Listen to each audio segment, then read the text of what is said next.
I just wanted to, as a segue, explain my connection to Warren, because my experience at MTSU was just a little bit different. And there's, if we have time for discussion, we might not have much time for discussion. But my segue will explain a different model that exists at Tennessee Tech that doesn't exist at some of the other TBR institutions currently. But I was a peer of Warren's at Middle when I earned my master's degree in 1999, and I went from being a master's degree grad student TA to being an adjunct over the course of a summer.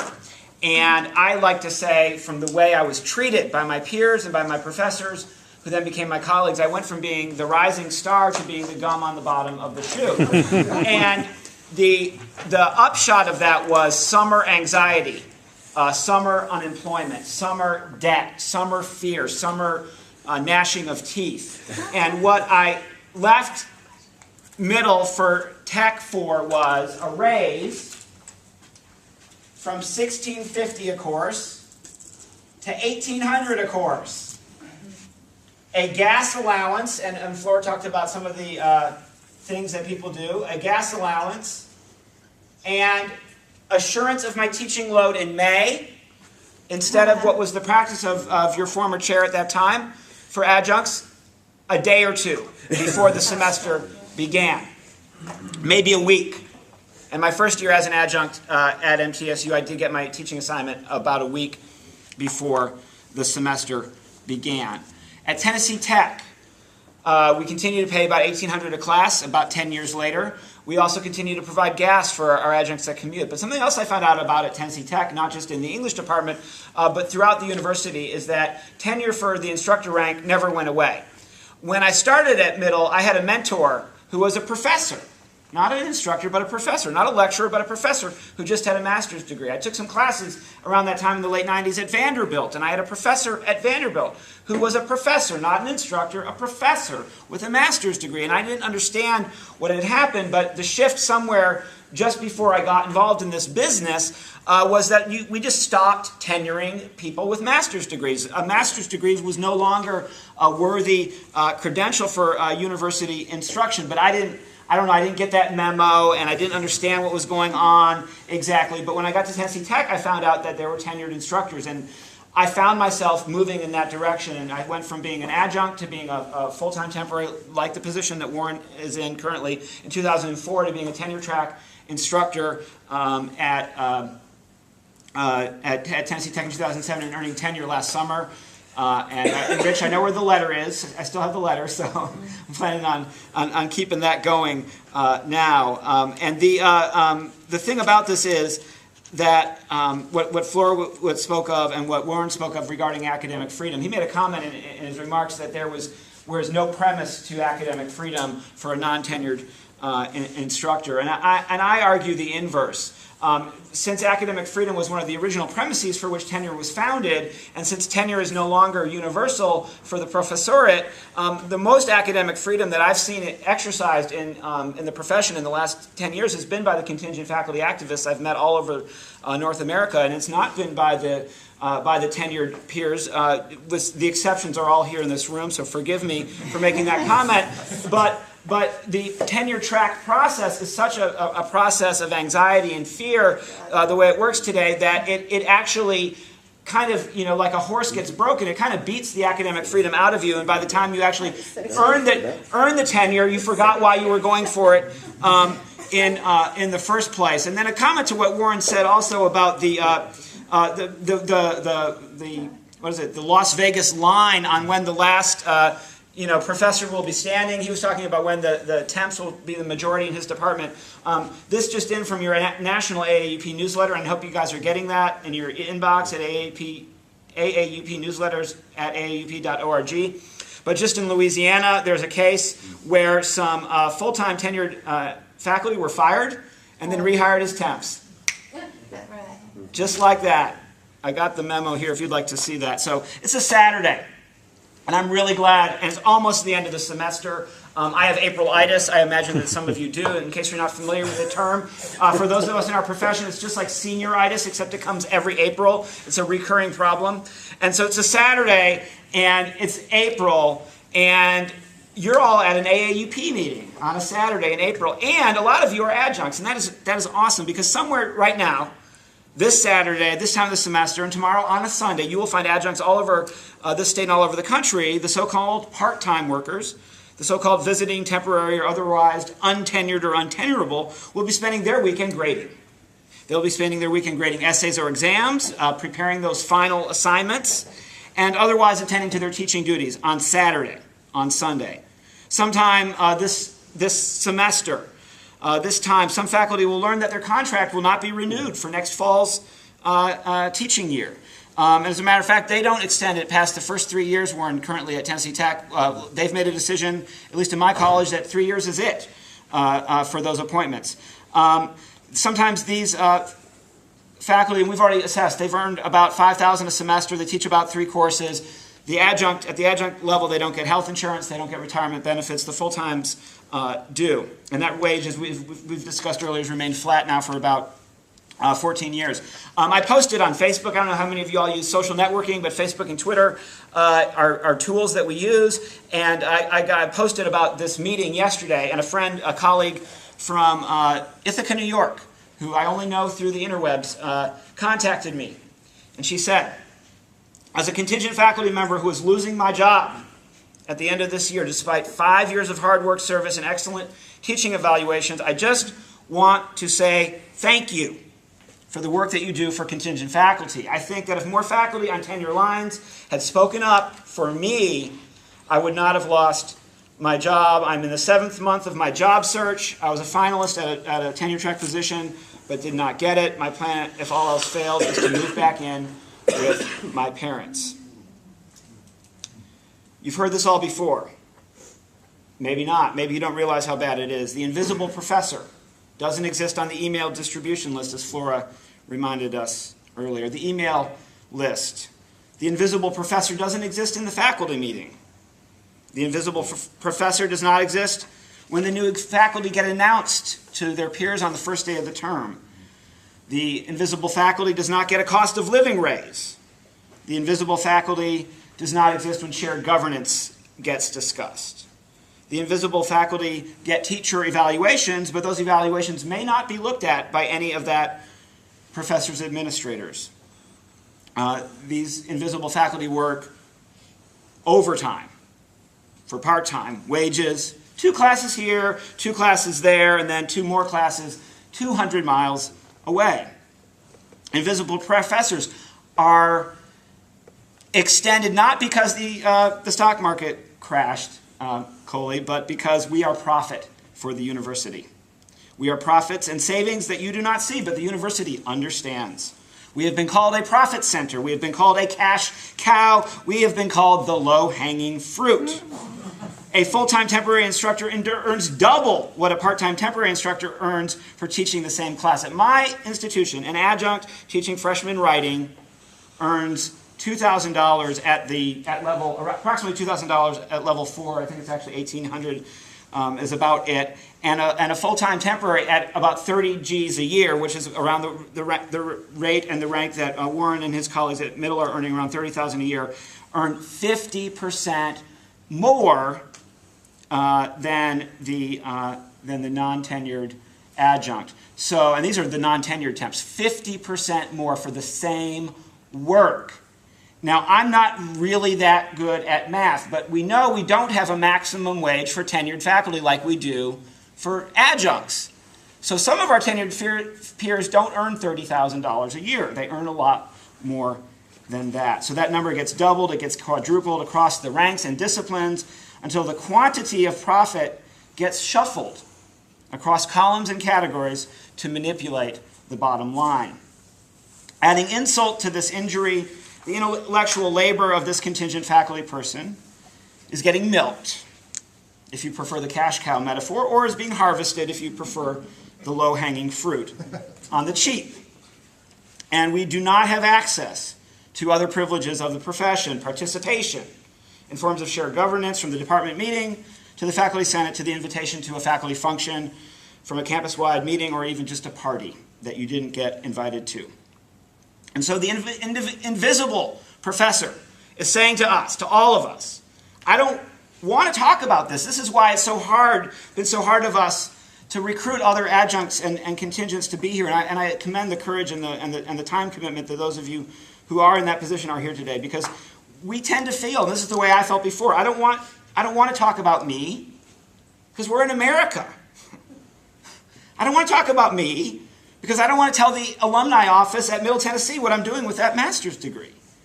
But this is the industrial classroom extraction economy, and that is the true master of me.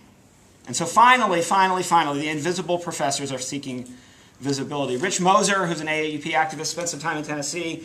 In 2001, wrote a great article on AAUP.org called The New Academic Labor System. And this is what we're living under. And it is now fully operational. It is fully integrated, and it is part of a larger neoliberal global economic system. And we are just one cast-off consumer class. And it's like we're living in the contingent faculty in North America are a small first world colony, and we are the privileged enablers of this global system. And as the professoriate, the logic is odd, but we get split into two tiers. And now that two-tier system exists. There's the tenured tier, and they've now become sort of deputy managers. And then there's the precariat, and that is a word that is come into fashion, but it refers to our labor being casual or precarious. The precariat.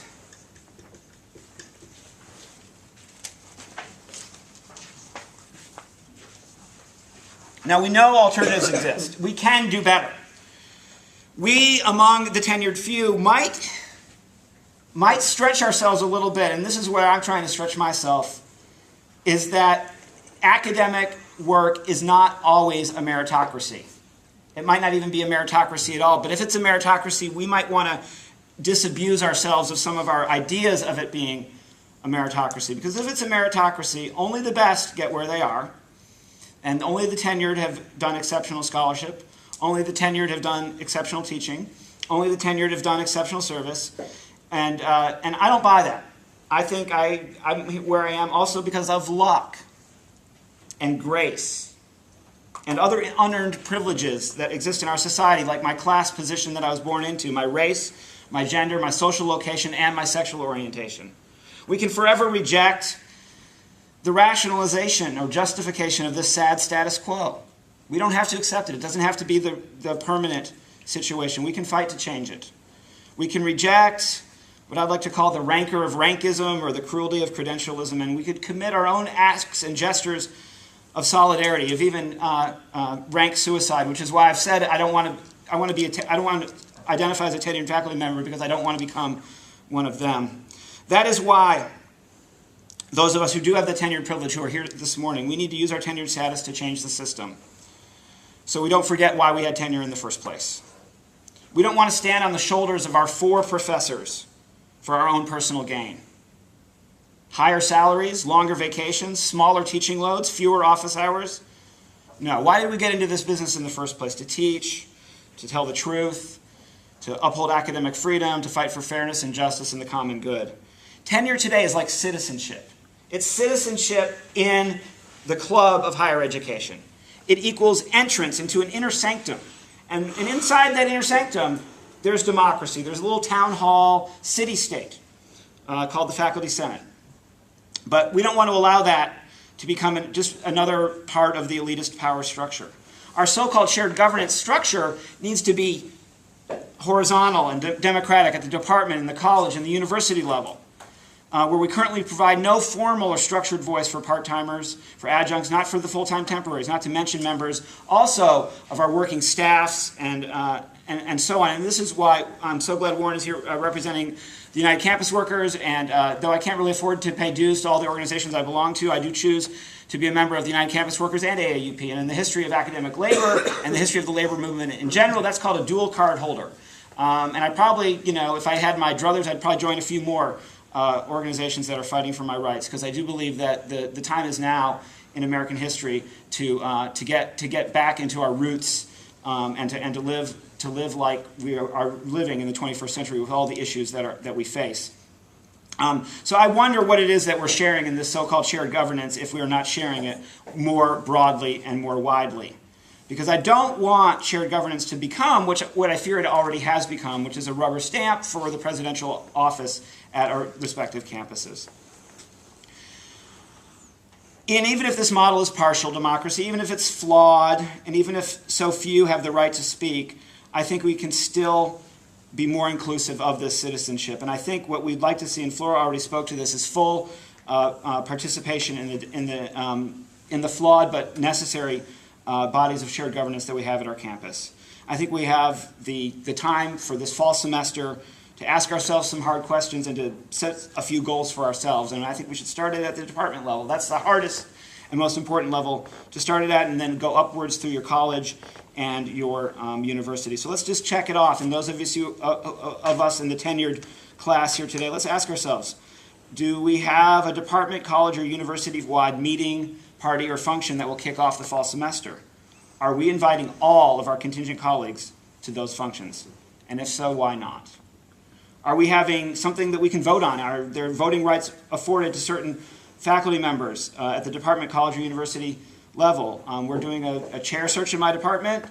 As far as I know, none of the contingent colleagues have been involved. They might not even know that it's going on. And we're searching for a president of my university right now. And those meetings are a little bit more transparent. They're actually inviting the whole community to that. But of course, the Board of Regents will make the final appointment. So why not? Are there representative seats on standing committees? Do we have committees that need an adjunct voice that we can offer up? And like Flora already said, I think the at-large members of the Faculty Senate could become the contingent members of the Faculty Senate. Do you know the names of, this is bad for me, I've been there and I was once this person. Do you know the names of all the people in your department or college? I know it's hard for you, Warren, with over 100 people in your department. I think Alfred and Warren, your department is the largest unit in the entire Tennessee educational system. So y'all are, and so your test case and your research, Warren, is incredibly important. Have you ever invited anyone, now as AAUP, have we invited these people to come to meetings? Have we invited them into leadership positions? For the last several years in our chapter at Tennessee Tech, we have started having contingent faculty members serve in leadership in AAUP. And those of you who are already doing so at your campuses, way to go. Keep it up. I want to tell you that not only should you be a member of AAUP if you're not already, we are the oldest faculty organization in the United States fighting for these issues since the dawn of the last century. We need to keep up the fight, but look into UCW-CWA. There are two kind of more international, national, global organizations that are working on contingent faculty issues alone. And I'm actually proposing a coalition here in Tennessee modeled on this model. So Warren and I will hopefully be the founding members, and all of you might want to join us. The Coalition of Contingent Academic Labor, COTALinternational.org, has a conference every other year. The next one is in Mexico City in August. I think there's still time to get a CFP. PIPA, I think, where did PIPA go? Knows that we're still flush. The state conference is still flush. So if you're a contingent, I don't want to go. I went in 2008 to San Diego. It was an amazing, life-changing experience. But if you're a contingent faculty member, no tenured folks, we'll take a turn off. Let's talk to PIPA, and if you want to go to Mexico City, you can talk to me, talk to PIPA. We'll work it out because it's an amazing experience what's going on. And the colleagues in Mexico City that I met in San Diego are wildly talented scholars who are working in conditions that are even worse than some of the ones that we have in North America. But COCAL is a North American coalition of Canadian, Mexican, and United States faculty colleagues. And they're not affiliated with any other organization, though they draw from AAUP and from various unions across North America. They're a wonderful group of people. Again, it completely changed my life to go to this gathering. I strongly encourage people also to join and get involved in the new faculty majority. And none of these organizations are exclusive to non-tenured faculty. As I said at the top of this session, I really hope that tenured peers will consider identifying with this struggle and joining this struggle. The new faculty majority, the National Coalition for Adjunct and Contingent Equity, was founded a few years ago and is really gaining a lot of steam. They had a national summit in Washington, D.C. And it was very successful. They're doing great work. There might be a group within your professional organization. I've served for 5 years on an MLA committee for contingent faculty issues. It's been a great experience. I've nominated Warren to join that committee, and anyone in English who's interested, I can give you more information about the MLA committee, and the movement within the Modern Language Association around these issues has been vibrant and robust.